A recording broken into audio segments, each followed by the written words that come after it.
Hey, we're Tanya and Donald, and this is Intentional Relationship Coaching, where love is intentional, growth is real, and every chapter matters.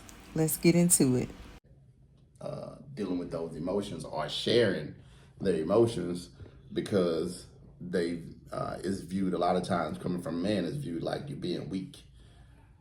And then you have some ladies say, I want an emotionally intelligent man. So when that man starts to display that, then now their own partner or the person they in the relationship with is now looking at them different.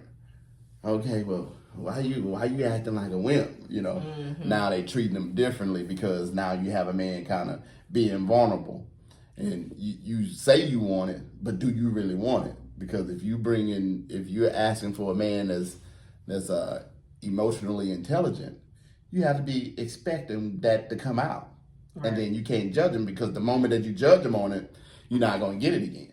So we're tapping into emotional intelligence right now. That's where you caught us. But you were saying like a lot of men won't do it or won't tap into that because they don't feel safe. Right, because if I can't be emotional with my partner, if I can't be emotional with the person that I'm laying down with every single night, that I say that's my wife, that's my woman, that's my lady. If I can't be emotional there at home in the protection of my own home, then I can't be emotional anywhere. I can't do it on a job. I can't do it with my buddies. So who can I be emotional with? So if you're asking for a man that has emotional intelligence, you are the person that he's going to be emotional with. So you have to be able to give him that safe space and that safe zone to be able to let those emotions out, whatever that is. Let that emotion out. But you can't ask for it and then grade him on it when he give it, because if you do that, or if you kind of downgrade him because he is being emotional, if you do that, then you'll never get it again. Because once you lose it, it's not coming back. Right. That emotion not coming back. Now you're gonna feel like, well, he don't say nothing. He don't do this. He don't talk to me. Well, the last time you tried to talk to you, you came down on him, or you just looked at him as okay, well, be a man about it. And that's where the shutdown can come in. That's where the shutdown. And once a man shut down, just like a lady. Right. Once a lady shuts down, it's almost it's over, yeah, right? But once a man shut down, he's not saying the relationship is over. What he's saying is the worst of it all. The communication is over. I'm not giving you that again because you wasn't gentle with it when I gave it to you. Right. You didn't receive it as my partner. You received it and then critiqued me on it. Right. And that's a fail all the way. If you're talking about you want an emotional man or emotionally intelligent man, if you're asking for that, be prepared to get it. Right. Yeah. That makes sense. That makes a lot of sense. And I wonder, so I can't speak for every female, but I do wonder why some women, let me say that because let me be clear. Y'all know we big on clarity. Why some women ask for that or seek that, but when they get it, then they talk down to their partner. Because I'm going to be emotional whenever I need to be emotional, whenever I need to share my emotions, but I don't need someone that's a brick wall to where I need, us to be able to share our feelings with each other. I can always pour mine out, but you holding back, or I can't get no soft side out of you because, like you said earlier before we started recording, that a lot of men won't go that vulnerable route because as young boys, y'all were taught, don't cry, be strong, showing your emotions. Yeah, showing your emotions is weak. Be tough, right? Yeah, all that kind of stuff. You think about it. We've had some of our kids play sports, especially like our oldest, Marquise. When he played sports, he got hurt. Oh, suck it up. You're not hurt. Get up. Mm-hmm. Get up. Shake it off. Get back in there. Mm-hmm. Are you injured or you get hurt? He heard that from his coach, his coaches, He heard that from me, his dad. And so I had to make sure I was aware of how I was helping him build his emotional intelligence by allowing him to have a platform where he can come and hug me and say, "Hey, Dad, I got a problem." He still hug me now and kiss me on the cheek. That's right. That's tap. Right. That's what is going in real. his house.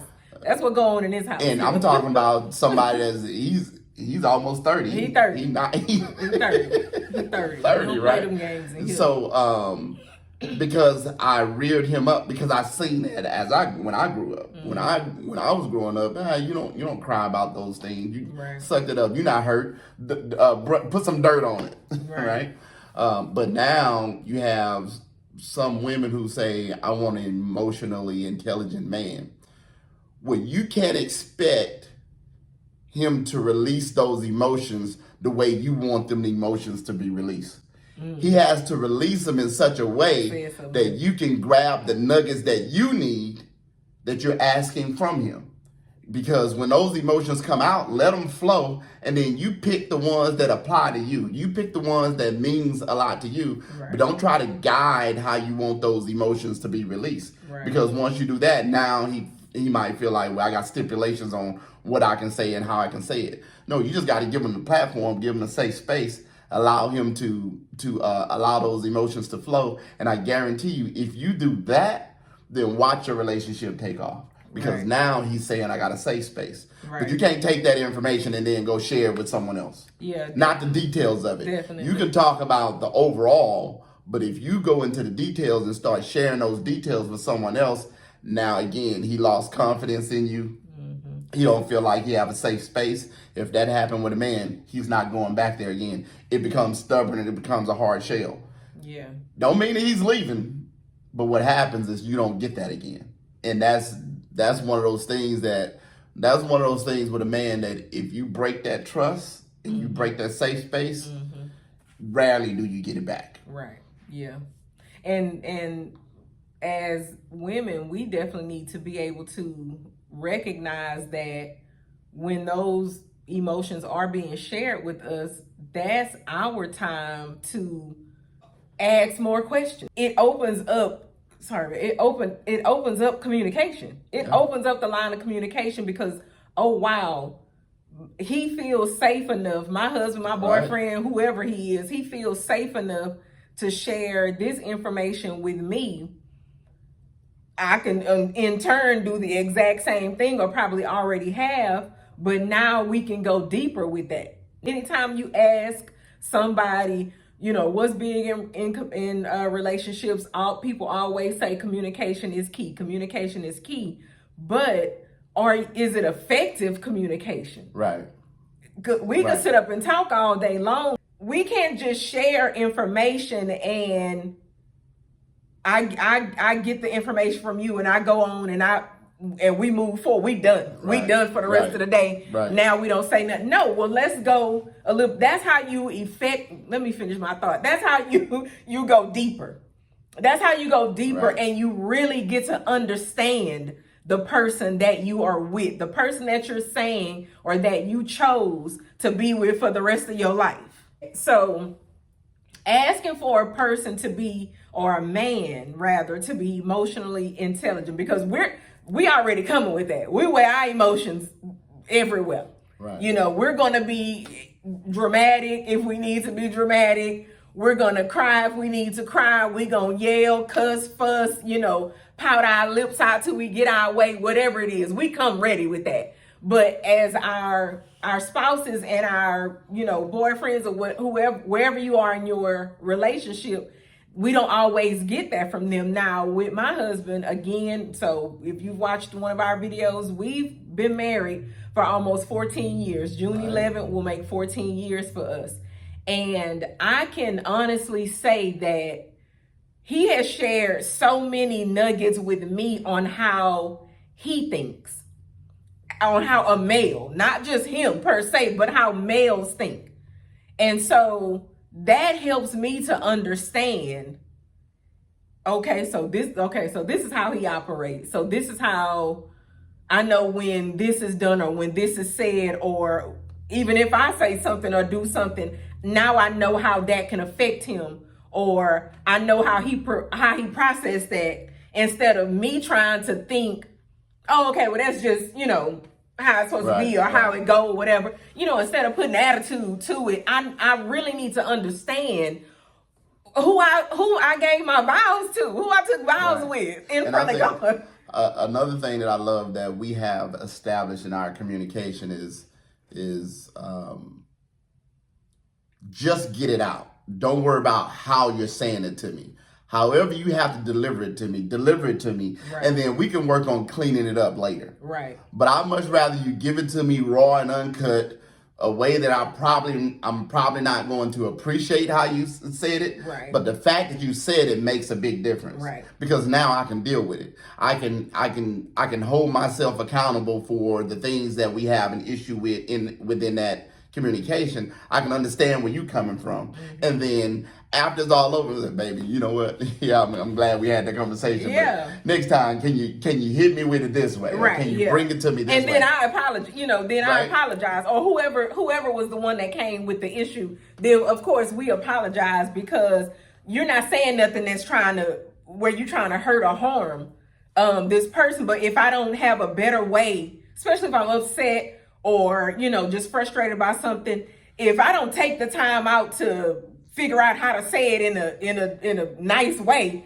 then I'm saying it how I need to say it. But we established that almost 14 years ago. And we share that same thing with our kids. We told our kids that same thing. The same exact thing. However you need to say it. Because I'm big on no profanity. I don't like to use profanity. And I curse. And I don't like profanity coming to me. Right.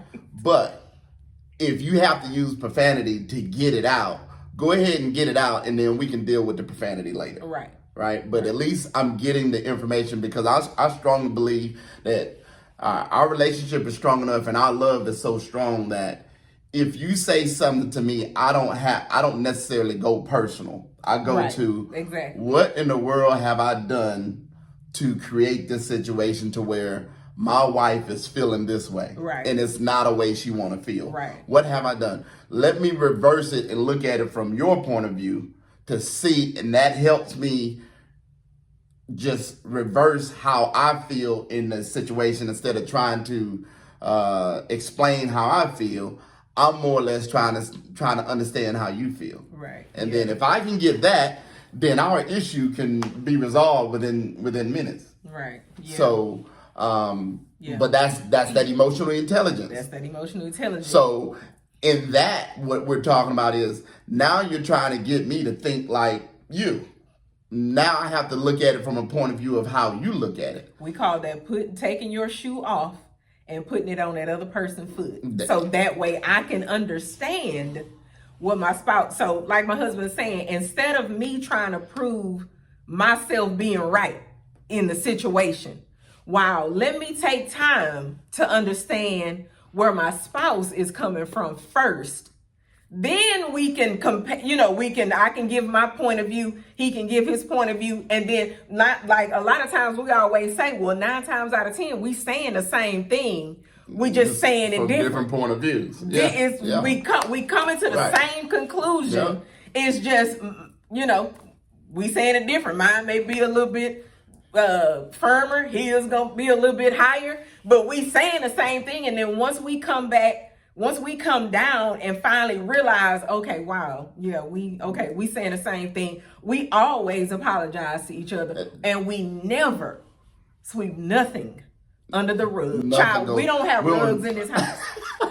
Let me tell you something, because again, we love clarity. No, we don't have rugs in this house. We don't need no lumps. No, because, and here's the thing, I have to be able to lay my head down and close my eyes. Facts.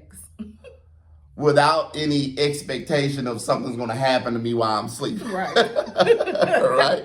I need to be able to lay my head down and close my eyes. And if I can't do that, then I'm doing something wrong. So if I feel like I can't lay my head down and close my eyes because of an issue that we have, then we need to stay up and resolve it. Yeah.